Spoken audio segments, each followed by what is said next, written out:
अस्सलाम वालेकुम everyone, welcome to बिब्लियोथेरेपिस्ट। उम्मीद आप सब खैरियत होंगे।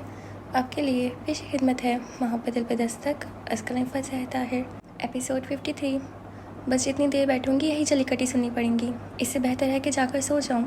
वो मुंह फुलाए वॉकआउट कर गई।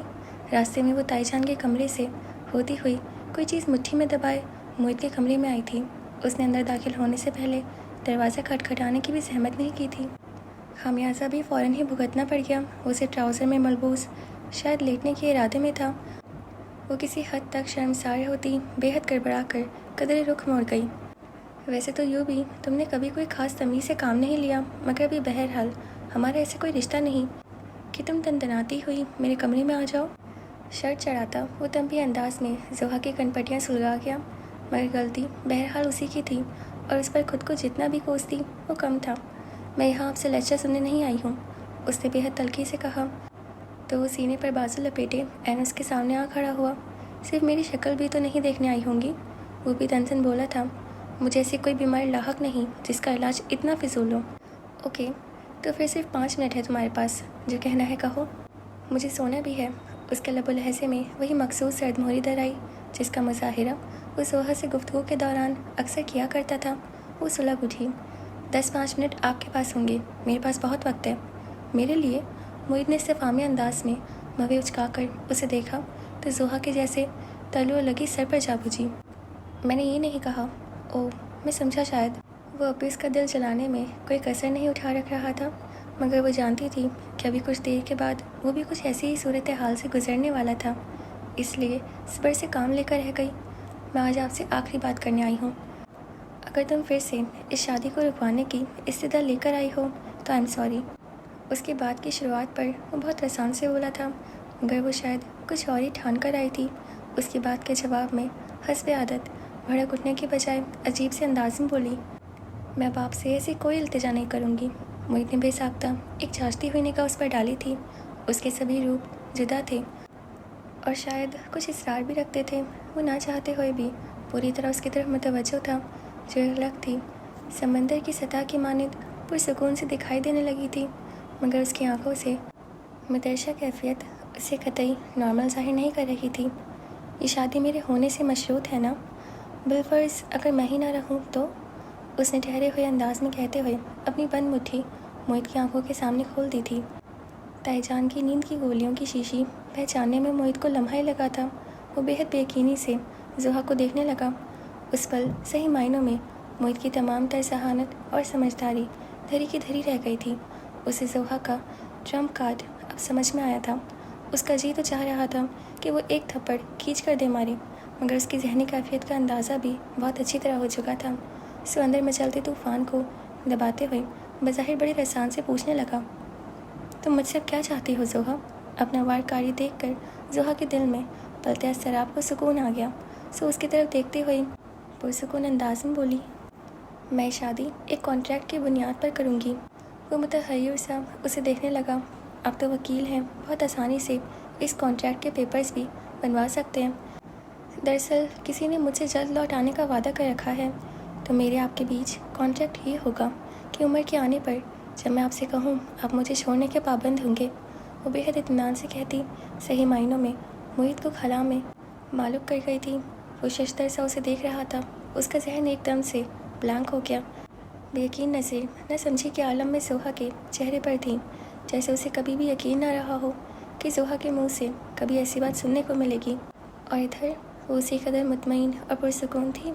उसे अच्छी तरह अंदाज़ा था कि वो मोहित हसन के कदमों तले से ज़मीन निकाल चुकी है। तभी शायद उसे सोचने का मौका देने की खातिर यूं ही दम बखुद छोड़ कर कमरे से निकल गई थी। वो अपने दिए हुए वक्त से सिर्फ आधा घंटा ही लेट हुआ था, मगर घर आके उसे खबर हुई कि सबा मीर हाउस जा चुकी है। भाई, मैंने तो बहुत कहा कि इंतज़ार कर लो नौफल का, मगर इमाद का तो तुम्हें पता ही है, हवा के घोड़े पर सवार रहता है, उसे लेकर ही टला। अदीना ने अपने मखसूस अंदाज में बहू को जुम्बिश देते हुए बताया था, मगर जितनी असियत वो चाहती थी नौफल को उतनी ही असियत पहुँची थी। हालांकि सालेहा बेगम पीएल फॉर उसकी सफाई पेश कर गई थी। मैंने ही कहा उसे कि चली जाए, पीछे वक्त ही क्या रह जाता है बाज़ार जाने का। मोहित ने बेहद बेचैनी से कहा, मैं नहीं कहा उसे कि चली जाए, पीछे वक्त ही क्या रह जाता है बाज़ार जाने का। मरियम का 2 मरतबा फ़ोन आ चुका था। वो तो अच्छा हुआ इमाद का चक्कर लग गया। ورنہ وہ بیچاری تمہارے انتظار میں بیٹھی ہی رہ جاتی۔ نوفل کو ان کی خوش فہمی پر ہنسی آنے لگی۔ چلیں، اچھا ہوا، میں یوں بھی اس وقت کہیں جانے کے موڈ میں نہیں تھا۔ وہ اتنا ہی کہہ سکا۔ در حقیقت اسے صبا کا یہ اقدام انتہائی ناگوار گزرا تھا۔ اسے تو یوں بھی ان دنوں عماد کی آمد بالکل اچھی نہیں لگ رہی تھی، مگر کچھ کہنے سے بھی معذور تھا۔ بہن کے سسرال کا معاملہ تو تھا سو تھا، خود صالحہ بیگم بھی عماد کو بہت پسند کرتی تھی۔ ایسے میں وہ کیا ضرورت نبھاتا؟ اب یوں سست بندوں کی طرح مت بیٹھ جاؤ نوفل، صبح چلی گئی تو کیا ہوا، میں تو ہوں۔ مجھے بھی ابھی عید کی شاپنگ کرنی ہے اور تم نے مجھے ایک بار بھی ساتھ چلنے کی آفر نہیں کی، ادینہ نے کہا۔ لفظوں کا چناؤ بھی بہت سوچ سمجھ کر کیا گیا تھا، مگر نوفل کا سارا موڈ چوپٹ ہو چکا تھا۔ سوری یار، ابھی تو بہت تھکا ہوا آیا ہوں۔ اس کا انداز معذرت خواہانہ تھا کہ اب تک کوئی بھی کامداری نبھانے کو جی نہیں چاہ رہا تھا، مگر صالحہ بیگم کو ادینہ کی طبیعت کا اچھی طرح سے اندازہ تھا، اسی لیے انہوں نے نوفل سے اصرار کیا۔ لے جاؤ نوفل، یہ بھلا اور کس کے ساتھ جائے گی، اور تمہاری بھی طبیعت ذرا بہل جائے گی۔ وہ قدرے جھنجھلا کر اسے دیکھنے لگا، شاید کچھ مزید کہتا، مگر ان کی تنبی نظروں نے اسے خاموش کر دیا۔ کوفت کا احساس شدید تھا، جسے دبانے کے خاطر وہ گہری سانس اندر کھینچتا اٹھ کھڑا ہوا تھا۔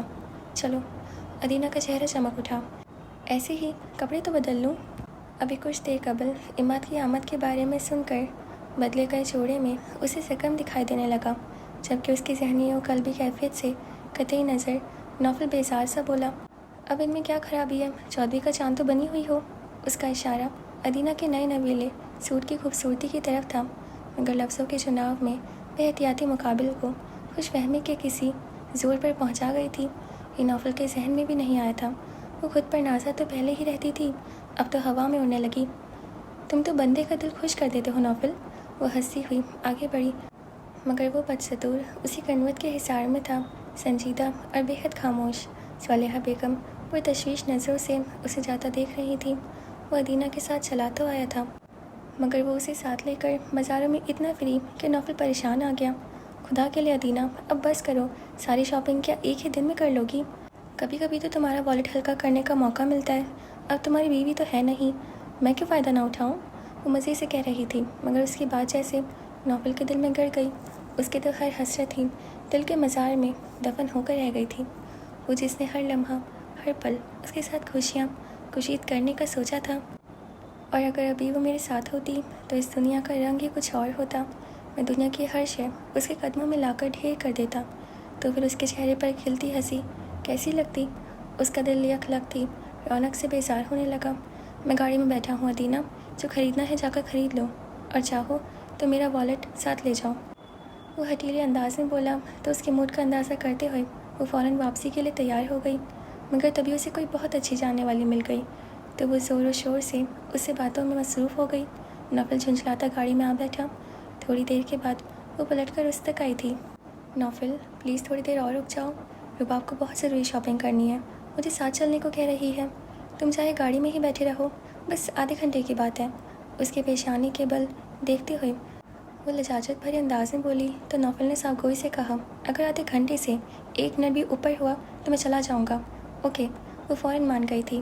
اپنی پسند کا سافٹ میوزک دھیمی سی آواز میں لگائے وہ اپنی نشست پر ریلیکس سا نیم دراز تھا، نظریں باہر کے مناظر پر مرکوز تھیں، خوشباش لوگ، ہنستے مسکراتے بچے اور کپلز۔ اس کی ذہنی راہ بھٹکی تھی، اور اگر سب کچھ ٹھیک چل رہا ہوتا تبھی وہ میرے ساتھ ہوتی، تب اس وقت کا رنگ کیسا ہوتا؟ اس کے دل میں اولین دونوں جیسے بے چینی اور جذبات کی یورش بیدار ہوئی تھی۔ ان دنوں اس کے دل و ذہن پر صبا میر کے خیالات کا غلبہ اس قدر شدید تھا کہ وہ نہ چاہتے ہوئے بھی اسی کو سوچا کرتا تھا۔ اپنا ادھورا پن اس پل اسے اتنی شدت سے محسوس ہوا تھا کہ دل میں صبا میر کی طلب حقیقی معنوں میں بڑھی اور پھر بڑھتی ہی چلی گئی۔ دل کی مصروف گزرگاہ سے اکثر گزری تیری یادوں کی بہار، تیرے ہونٹوں کی لگن، تیری خوشبو، تیرے کاجل کی مہک، تیری زلفوں کی گھٹا، تیری آنکھوں کی چمک، تیرے چہرے کی حیا، تیری باہوں کی کھنک، تیرے رخسار کی صبا، تیرے اقرار کی ونک، تیرے ماتھے کی شفق، تیرے پہلو کی طلب جو ایک تل کی حقیقت ہے جس سے نگاہ چرانا ممکن نہیں۔ کھڑکیوں کے شیشے اتارتے ہوئے گہری سانس اندر کھینچ کر اس نے جیسے اپنے اندر کی کثافت کو کم کرنے کی ایک ناکام کوشش کی تھی۔ मंगनी नगमा सरा थी या शायद उसी के दर्द को बयान कर रही थी। दश्त तन्हाई में अजाने जहाँ लरसा है तेरी आवाज़ के साए, तेरे होठों के शराब। दश्त तन्हाई में दूरी के खसो खशाक तले खिल रहे हैं तेरे पहलू के समन और गुलाब। दश्त तन्हाई में अजाने जहाँ लरसा है। तभी खुद को इंतहा की बेबसी पर पाते हुए बिल्कुल सामने उसे लगा मंगनिया की गहरी पुरसोज आवाज़ का एक एक तकाम हकीकत का रूप धारे यकलक थी उसके सामने मुजस्सिम शक्ल इख्तियार कर गया हो। शॉपिंग बैग दूसरे हाथ में मुंतकिल कर दी उसे दुनिया की उस भीड़ में बेहद हरासा और डरी हुई लगी। उस पल वो दिल की कुछ इस कदर नज़दीक और शिद्दत आमेज जज्बात का हिस्सा बनी हुई थी कि उसे कड़ी बेनियाजी बरतने वाला नौफिल अहमद बेख्तियार गाड़ी से उतर कर तेज़ी से उसके जाने पड़ा। अगर कोई देखने वाला होता तो फ़ौरन पा लेता कि उस बेख्तियारी में बेकरारी का अंसर बेखुदी में बिलाशुबा ज़्यादा था। यूँ लगा जैसे राह जल का मुसाफिर ज़िंदगी की तरफ लपका हो और सबा जो सबको इस रौनक मेले में खोकर तन्हा खड़ी उस भीड़ से घबरा कर रोने को थी। इस कदर गैर मुतवक्को तौर पर नौफिल को सामने पाकर लहजा भर को कुछ कहने से भी मफलूज हो गई। नौफिल ने कुछ कहे बिना हाथ बढ़ाकर उसका शॉपिंग बैग थाम लिया तो वो जैसे किसी ख्वाब से चौंकी थी। वो बाकी सब पता नहीं कहाँ खो गए हैं, मैं कब से उन्हें ढूंढ रही हूँ। उसका अंदाज़ बहुत मासूमाना था, जैसे वो चंद सालों की बच्ची हो और दुनिया के मिलने में अपनों से बिछड़ गई हो। नौफिल को बहुत पहले की सबा शिद्दत से याद आई थी। उस सादगी और मासूमियत ने उसे अपना दीवाना बनाया था। मेरे साथ जोहा थी, बाकी सब अपनी शॉपिंग कर रहे थे, फिर पता नहीं वो मेरा हाथ छोड़कर किधर गायब हो गई। नौफिल की खामोशी से घबराकर वो मुसलसल बोल रही थी। उसकी नज़र का इर्तिकाज़ कुछ अजीब सा था, आम दिनों से हटकर। बेख्तियार ही सबा को लगा जैसे ये नज़र वो पहले भी देख चुकी हो। कब? उसका जहन लाशौर को खोजने लगा। तब उसे नौफिल की पहली निगाह याद आई थी। नरमी आमेज़ मजबूती से उसकी हथेली अपने मजबूत हाथ की गिरफ्त में लिए वो उसी लिए लोगों की भीड़ से निकल आया था। इतना बेखबर होकर सफ़र नहीं करना चाहिए कि अपने तन्हा रह जाने का भी एहसास न हो। वो धीमे सुलगते लहजे में कह रहा था। सबा की जान समातों में सिमट आई। उसके मजबूत हाथ की गिरफ्त में सिमटी हथेली में एक हिद्दत आमेज़ सा एहसास सरायत करने लगा था। साथ चलने वालों को भी तो किसी के तन्हा रह जाने का एहसास करना चाहिए। वो खुद भी नहीं समझ पाई कि मान इस कदर रकीक अलकल्ब क्यों हो गई थी। ये शायद इस तन्हा पल में उसने नौफिल को इस कदर शिद्दत से सोचा था कि अभी वो अचानक उसका सामने आ जाना जज्बात में तलातम का बायस बन गया था। आपने तो अपनी शॉपिंग नहीं की होगी। उसका शॉपिंग बैग गाड़ी की सीट पर रखते हुए वो बड़े तयक्कन से पूछने लगा, बल्कि कह रहा था। हालांकि घर वाले उसके लिए और नौफिल के लिए ईद की तमाम शॉपिंग कर चुके थे। इसके बावजूद सबा का सर नफ़ी में हिल गया। शायद वो नौफिल के तमाम अज़ाइम का अंदाज़ा करना चाहती थी, उस रात में छिपी हकीकत को खोजना चाहती थी। गाड़ी लॉक करके वो उसकी तरफ पलटा तो होठों पर फैली मुस्कुराहट और आंखों की नमी में अपनायत का रंग ज़्यादा था या दोस्ती का सबा जान नहीं पाई थी। तो चले फिर। वो अपने मखसूस अंदाज से यकसर बदला हुआ था। सवा हक तक सी उसके हाथ में हाथ लिए चल रही थी। दिल से उमड़ता बेयकीनी का एहसास था कि ख़त्म होने में ही नहीं आ रहा था। उसके लिए हर शय अपनी पसंद से ख़रीदता। वो लहजा भर को उसे मुतवज्जो करता था। ये कैसा है सबा? और फिर उसके कुछ बोलने से पहले ही कबूलियत की मोहर लगा देता। वो जो रोज़ अव्वल से मोहतरमा और बीबी जैसे अलकाब की आदी हो गई थी, अजीब सी सरखुशी का शिकार होने लगी। उसे अपनी राय देने का भी होश नहीं था। नौफिल अहमद उसके साथ था और उसके हाथ में हाथ दिए चल रहा था। इससे ज़्यादा अब वो अपने रब से और क्या मांग सकती थी। नौफिल अब बस उसे ज्वेलरी शॉप की तरफ बढ़ती देख कर वह एहतजाजन रुक गई। खुद उसके ही नहीं, नौफिल के हाथों में भी अनगिनत शॉपिंग बैग्स थे, मगर वो तो जैसे खजाने का मुंह खोल बैठा था। उस पर इतना लुटाने के बाद भी तबीयत सही नहीं हो रही थी। अंदर तो आया, वो रुका नहीं था। मजबूरन सबा को आगे बढ़ना पड़ा।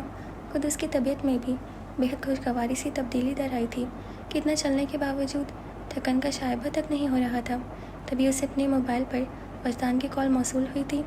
वो बेहद परेशानी के आलम में सबा की गुमशुदगी की इत्तला दे रहा था। इत्मीनान से ख़रीदारी करो, वो मेरे साथ है। नौफिल मुस्कुरा रहा था। ख़रीदारी क्या खाक करनी है, इन्हें ढूंढकर सब घबराए बैठे हैं। वजदान ने इत्मीनान की सांस लेते हुए कहा तो नौफल ने उसे मज़ीद तसल्ली देने के लिए सबा से भी बात करवा दी। वो पता नहीं क्या पसंद कर रहा था। सबा वक्त गुजारी के लिए इधर उधर चल फिर कर शोकेस में रखे जेवरात देखने लगी। ये आपके लिए। मखमली केस नौफल ने उसके हाथ में ला थमाया था। उसकी दिलकश मुस्कुराहट और आंखों की तवज्जो आमेज चमक में उलझती वो देखने लगी। गोल्ड का निहायत खूबसूरत और नफीस सा नेकलेस था। इसकी क्या ज़रूरत? खजल सा होकर उसने कहना चाहा था कि वो उसकी बात काटते हुए नेकलेस उठाता उसे दीवार के आईने के सामने ले आया। ज़रा देखे तो इसकी कितनी कीमत पड़ती है। वो खास लहजा था। वो दंग से खड़ी रह गई। नौफल उसे कुछ कहने से पहले ही बहुत तवज्जो के साथ उसकी गर्दन में नेकलेस डालकर हुक लगा रहा था। शायद कुछ बोल भी रहा था, मगर आईने में सबा की तमाम तर तवज्जो नौफल पर थी। दफ्तन उसकी गहरी नज़र को खुद पर मरकूज़ पाकर वो चोर सी होकर पलटी थी। थैंक यू, हल्की सी मुस्कुराहट के साथ कहा। बस। गहरी निगाहों की तपिश कुछ और बड़ी थी। वो दिल की धड़कन संभालती रह गई। फिर कुछ सोचकर उसे हंसी आई थी। नौफल को लगा उसकी कुछ देर की सोच को दवाम मिल गया था। क्या हुआ? वो पूछ रहा था। जवाबन वो मुस्कुराहट दबाती सादगी से बोली, मैं सोच रही थी कि जब मैं वहाँ अकेली खड़ी थी तब मेरे पास वापसी का किराया तक नहीं था। अब जवाब में सिवाय थैंक्स के आपको क्या दूँ? नौफल ने उसके आगे हाथ फैला दिया। वो हैरान सी उसकी फैली हुई शफाफ हथेली को देखने लगी, जिसकी पोरों में ज़िंदगी की हिद्दत भरा शफाफ लहू दौड़ रहा था। जो हिद्दत अभी कुछ देर वो अपनी रग रग में उतरती महसूस कर चुकी थी। या खुदा, ये ख्वाब है या हकीकत? वो अभी भी मुंतज़िर खड़ा था। बहुत से सवाल आंसुओं की तरह आसपास मुंह फाड़े खड़े उसे हट करने को थे। मगर ख्वाब भी था तो किस कदर दिलकश था।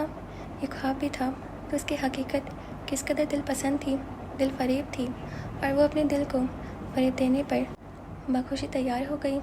बहुत झिझक कर उसने अपना नर्म और नाजुक हाथ उसकी चौड़ी हथेली पर रख दिया था। वो ढेरों शॉपिंग बैग संभाले गाड़ी तक पहुँचे तब नौफल को भूले भटके ख्याल आया, ओह यार, अदीना साथ थी मेरे। अगर पिछली सीट पर धरे शॉपिंग बैग्स पर नज़र न पड़ती तो यकीनन वो भी उसे भूला ही रहता। तो कहाँ गई वो? सबा भी परेशान हुई थी। वो कलाई उलट कर टाइम देख रहा था। 1.25 घंटा ऊपर हो गया है मुझे। खैर, उसकी कोई फ्रेंड मिल गई थी उसे। अब तक तो वो घर पहुंच चुकी होगी। वो परेशान था। सबा को भी तसल्ली हुई। उसी वक्त इमाद उनसे आ टकराया था। भाई बहुत अच्छे, वहाँ हमारे आवाज़ उड़ाकर इधर इन हज़रत के साथ ऐश हो रहे हैं। वो सबा पर नाराज़ हो रहा था। कसम से जान निकाल कर रख दी थी इन मोहतरमा ने। शुरू ही से ऐसी नज़र गुम, हवास गुम।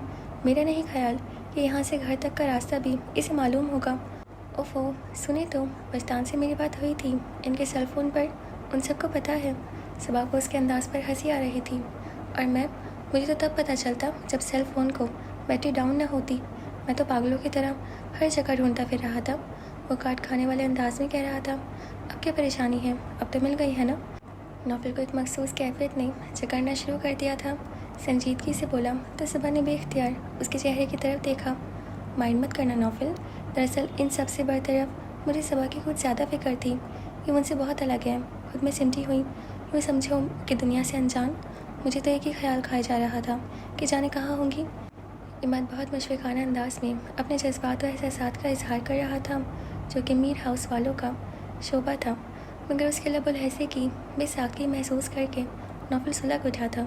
उसकी कैफियत से कतई नज़र सिवा खजल सी हो गई। अब मैं पहले वाली सबा नहीं रही। शादी हो चुकी है मेरी। अच्छा, नौफल के साथ हो फिर भी हवा उड़ रही है। वो अब उसका मजाक उड़ाने लगा, मगर सबा का सारा ध्यान नौफल की तरफ हो गया, जो उस वक्त उन दोनों से इस कदर लाताल्लुक़ खड़ा था कि इमाद की एक भी बात के जवाब में कुछ कहने का रवादार नहीं हुआ था। तुम लोग उधर ही चलो ना, बहुत अच्छी सेटिंग रहेगी। इमाद अपने मखसूस दोस्ताना अंदाज में ऑफ़र कर रहा था। सबा को फ़ौरन सालिहा बेगम का ख्याल आया। वो इनकार करने ही लगी थी कि नौफल संजीदगी से बोला, मैं तो अब सीधा घर जाऊंगा। हाँ, ये घर जाना चाहे तो। नहीं, अब हम घर ही जाएंगे। शॉपिंग तो हो चुकी है, बस मेरे पास सोहा की कुछ चीज़ें रह गई थी, ये आप उसे दे दीजिएगा। सबा ने कहते हुए गाड़ी में से एक शॉपिंग बैग निकाल कर इमाद की तरफ बढ़ाया था। इमाद के जाने के बाद वो दोनों गाड़ी में आ बैठे तो गाड़ी स्टार्ट करने से पहले नौफल ने सिगरेट सुलगा लिया। फ़िज़ा में महसूस कुन खामोशी फैली तो सबा को बहुत कुछ बदलता हुआ महसूस होने लगा था। खूबसूरत नेकलेस गले में यक लग थी, तंग पड़ने लगा। تو اس نے بے ساختہ انگشت شہادت سے چین کو چھو کر ڈھیلا کرنے کی کوشش کر ڈالی۔ جب وہ اتنا اصرار کر رہا تھا تو چلی جاتی ہوں اس کے ساتھ۔ گاڑی اسٹارٹ کرتا وہ بہت سرد مہری سے کہہ رہا تھا، اگر آپ کو میرا ساتھ آنا اتنا ہی برا لگا ہے تو تبھی کہتے تھے، میں ان کے ساتھ ہی چلی جاتی۔ وہ قدر توقف کے بعد دھیمے لہجے سے بولی تھی، میرا اچھا یا برا سوچنے کی زحمت مت کیا کیجیے، آپ کی زندگی ہے، اپنے طور پر گزاریں۔ صبا کو بہت شدت سے احساس ہوا کہ وہ پھر سے ایک اندھے کے کال میں سمٹنے لگا تھا، مگر کیوں؟ یہ کیسا کھیل تھا لمحوں کا، وہ سمجھ نہیں پا رہی تھی۔ بہت خوب، بہت شکریہ، اس نوازش کا وہ بمشکل خود پر قابو رکھ پائی تھی۔ وہ کچھ کہے بنا بہت سرد سا انداز لیے گاڑی ڈرائیو کر رہا تھا اور صبا اس کے رویوں کی بھول بھلائیوں میں سر ٹکراتی رہ گئی۔ عید مبارک۔ عید کی نماز پڑھ کر آنے والوں کی آوازوں سے گھر میں ایک بے حد خوشگوار اور پرجوش سی ہلچل مچ گئی تھی۔ کیسا حسین تحفہ ہے یہ عید کا دن ہمارے لیے، اسپیشلی اپنے رب کی جانب سے بندے کے لیے۔ خوشی کا دن کہ جب خوشی خود بخود اپنے دل سے امڑتی اور ہونٹوں پر پھیلتی ہے، آنکھوں سے جھلکتی ہے۔ یوں تو روزانہ ہی تقریباً کچھ نہ کچھ پکا کر عزیزوں کے گھروں میں بھجوایا جاتا ہے، مگر عید کے روز بانٹی جانے والی سیوئیوں کا ایک اپنا ہی لطف ہے۔ روزانہ کی 5 نمازوں پر عید کی نماز کا جوش اور خوشی کا ولولہ حاوی ہوتا محسوس ہوتا ہے۔ سال بھر سلوائے جانے والے مہنگے ترین جوڑے سے بھی عید کے جوڑے کی خوبصورتی کا تقابل نہیں کیا جا سکتا، چاہے آدمی کتنا بھی بینک بیلنس کیوں نہ رکھتا ہو۔ عیدی کا 100 روپیہ بھی بہت الوہی سی خوشی دیتا ہے۔ کیوں؟ عید کے روز چھوٹی چھوٹی خوشی ہر خوشی پر بھاری کیوں لگتی ہے؟ جن لوگوں سے ہم پورا سال ملتے رہتے ہیں، عید کے روز ان سے ملنے میں اس قدر نیاپن کیوں لگتا ہے؟ ان سب سوالوں کا جواب خود قدرت نے دیا ہے، جس نے صاف لفظوں میں اس دن کو مسلمانوں کے لیے خوشی کا دن قرار دیا ہے۔ تو اس روز خوشی انسانوں کے اندر سے پھوٹتی ہے، اسے خوشی ہونے کی کوشش نہیں کرنا پڑتی، اس کے حواس پر فطری طور پر خوشی کا قبضہ ہوتا ہے۔ انس بھائی پلیز کم از کم آج تو اس قدر کنجوسی مت دکھائیں۔ زہا کو سخت تاؤ آ رہا تھا۔ کیا مجال تھی جو انس کسی کو اپنی جیب کے پاس بھٹکنے بھی دے رہا ہو؟ دیکھو اب میں شادی شدہ ہوں اور شوہروں کی جیب کی حالت کا بھی تمہیں اندازہ ہے، عموماً خالی ہی ہوتی ہے، اور عید پر تو خصوصاً۔ وہ اسے صاف ٹہلا رہا تھا، ساتھ ہی نگاہ ادھر ادھر کسی دل پسند چہرے کی تلاش میں بھٹک رہی تھی۔ سبھی موجود تھے مگر ایک وہی کہیں نہیں تھی۔ رات سبھی لڑکے چاند رات کی انجوائمنٹ میں گھومتے پھرتے رہے تو کہیں صبح 4 بجے واپسی ہوئی تھی۔ 3-4 گھنٹوں کی نیند اور اس کے بعد پھر افراتفری میں اٹھ کر عید کی نماز کے لیے نکلنا۔ تب نگین کچن میں تائی جان اور چچی جان کے ساتھ تھی، مگر اب کہاں ہے؟ انس کا دل بے چین ہو رہا تھا۔ اب تو شوہر بننے سے پہلے بھی اتنے ہی کنجوس تھے، ناحق بھابھی کو الزام دے رہے ہیں۔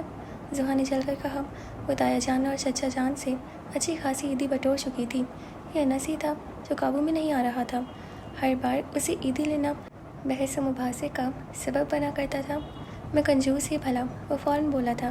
پھر سامنے صوفے پر بیٹھے محیط کی طرف اشارہ کرتے ہوئے کہا، اور یہ جو اتنی بھاری آسامی تمہارے حوالے کی ہے، اس سے کچھ نہیں مانگو گی؟ ان سے تو جو مانگنا تھا مانگ لیا ہے، بے اختیار کہہ کر فوراً ہی انس کو دیکھنے لگی، جیسے اندازہ کرنا چاہتی ہو کہ وہ اس کی بات کو کس وقت پر سمجھا ہے، مگر انس کے ہونٹوں پر مسکراہٹ تھی اور انداز معنی خیز۔ اوہو! زہا بے انداز و کھجل اٹھی۔ ایک بے احتیاط جملہ کسی کو کتنے غلط انداز لگانے کی چھوٹ دے دیتا ہے، اسے شدت سے اندازہ ہوا تھا۔ وہی تو چڑھتی نگاہ اس پر ڈالتا پھر سے چچا جان کی طرف متوجہ ہو گیا تو زہا فوراً اٹھ کھڑی ہوئی۔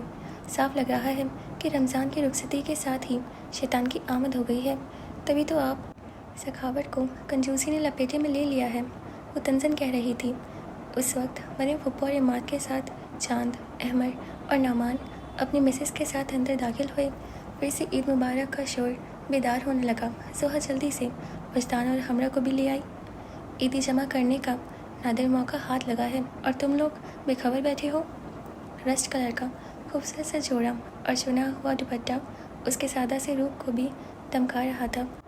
اس کے طمانیت اور بے فکر پن ہی نے محیط کو گہری نظروں سے اس کا جائزہ لینے پر مجبور کیا تھا۔ عید کے لیے سب سے الجھتی جھگڑتی وہ اسے سب فکروں سے آزاد محسوس ہوئی تھی، اور اس پر اس کی بے ساختہ سی ہنسی۔ تو کیا یہ واقعی کسی خوشگن تبدیلی کے حصار میں ہے؟ وہ الجھا تھا۔ انس غیر محسوس کن طریقے سے ان سب کے بیچ میں سے اٹھ کر اپنے کمرے میں آیا تو نگین اس کے انتظار سے بیزار ہونے کے بعد باہر آنے لگی تھی، مگر انس کو دیکھ کر ٹھٹک سی گئی۔ اس کے لشکارے مارتے روپ انس کے دل میں گھر کر گیا تھا۔ عید مبارک۔ وہ بہت گرم جوشی سے ملا تھا، جیسے دونوں کے مابین بہت دوستی ہو۔ نگین کی ہر ناراضگی ختم ہونے لگی۔ سب لوگ باہر موجود ہیں، میں کب سے تمہیں ڈھونڈ رہا تھا، وہ کہہ رہا تھا۔ نگین اس کی توجہ خود سے ہٹانے کی خاطر بیڈ شیٹ درست کرنے لگی تو وہ بیڈ کے وسط میں آڑا ترچھا لیٹتے ہوئے بولا، عید کا مطلب یہ تو نہیں ہوتا؟ اس کے انداز کی سمانیت پا کر وہ جھیپ سی گئی۔ تو میں کون سا آپ کے آرام کی خاطر صحیح کر رہی تھی، اور لائن اب ذرا میری عیدی نکالیں، تب آپ کو عید کا مطلب سمجھ میں آئے گا۔ وہ فوراً بات پلٹ گئی تھی۔ ایسے ہی تھوڑی مل جاتی ہے عیدی، اس کے لیے پہلے عید ملنا پڑتی ہے۔ وہ آنکھوں میں گہری شرارت لیے کہہ رہا تھا، ملی تو ہے عید۔ نگین کے احتجاج پر وہ مکر گیا۔ کب؟ کہاں؟ ابھی یہاں۔ وہ حجاب کے مارے وضاحت بھی نہیں کر پائی تھی۔ وہ تو میں ملا تھا بھائی، جو آگے بڑھ کے عید ملے، عیدی صرف اس کو ملتی ہے۔ اس کے مسکراہٹ کا رنگ کچھ اور بڑا تھا۔ نگین ناراضگی کے اظہار کے طور پر پیر پٹکتی باہر نکل گئی تو وہ بھی اپنی شرارت سے محظوظ ہوتا اس کے پیچھے لپکا تھا۔ کیا بات ہے بھائی، اکیلے اکیلے ہی عید منائی جا رہی ہے؟ اسما بھابھی نے اس کے سجے سورے وجود کو محبت سے باہوں میں بھیجتے ہوئے شرارت سے کہا تو وہ ہنس دی۔ سب سے عیدی وصول ہو گئی ہے، سوائے آپ کے میاں سے، جو نہ صرف کنجوس ہے بلکہ مہا کنجوس ہے۔ زحا نے نگین سے شکایت کی تو اسما بھابھی نے حیرت کا برملا اظہار کیا، یہ آج نے کی آپ کیسے ہو گئی؟ وہ زحا کی تو تڑاک سے اچھی طرح واقف تھی۔ عقل کا کیا ہے، جب بھی آ جائے، وہ ڈھٹائی سے بولی تو اسما بھابھی نے کہا لگاتے ہوئے بے ساختہ معید کی طرف اشارہ کیا، پھر تو معید بھی وہ ہو گیا ہوگا۔ نگین بھی ہنسی تو وہ جذبت ہو کر اسما بھابھی کو گھورنے لگی، نہ صرف وہ بلکہ آپ اور انہوں نے بھی ہو گئے ہیں۔ نگین نے اس کے جملے سے حظ اٹھاتے ہوئے مزید بتایا تھا، واہ بھائی، پھر تو واقعی عقل کی آمد کا اشارہ ہے۔ آپ پہلے ایسی نہیں تھی، یہ سب نعمان بھائی کی صحبت کا اثر ہے۔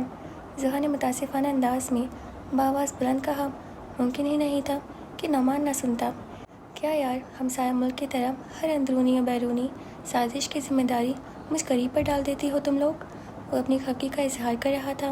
اسما بھابھی تو گویا تڑپ ہی اٹھی، ارے واہ، ایسی کون سی خامیاں سامنے آ گئی ہیں میری، جو یوں پھیل رہے ہیں آپ؟ منہ زبانی والی بات کہاں ہے بیگم، اس کے لیے تو پورا رجسٹر تیار کیا ہے میں نے۔ وہ آہ بھرتے ہوئے بولا تو جان نے اسما بھابھی کو فوری مشورہ فراہم کیا، رجسٹروں کا کیا ہے بھابھی، ان کو تو ایک دن دیمک چاٹ جائیں گی۔ آپ اس کی خامیوں پر مشتمل ایک ویب سائٹ لانچ کیجیے، آخر دنیا کو بھی تو پتہ چلے کہ شوہر بھی قصوروار ہوتے ہیں۔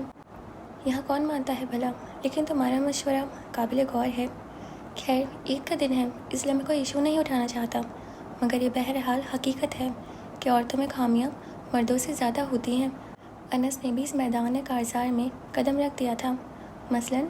زحا نے تمسخر سے پوچھا۔ گن گن کے بتا سکتا ہوں، پوری ختم ہو جائے گی، خامیاں نہیں۔